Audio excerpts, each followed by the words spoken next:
Hello, Internet Academy scholars. Mrs. Olson here. We are in week 3 of second semester. That means that we are well on our way into our classes. Or you should be. Do you know how to navigate in the ALE app?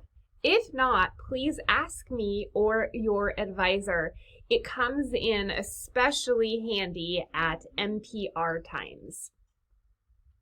This Friday, the 18th of February, there is no school. It's considered a snow makeup day. So even though there is no school, if you need to work on your assignments, the Internet Academy is open 24/7. If you're on pace with your assignments, enjoy your 4-day weekend. That's right, Monday is President's Day, so there's no school on Monday either. The quote for this week is by an unknown who said, "I finally realized that people are prisoners of their own phones. That's why it's called a cell phone." Have a great week, everyone.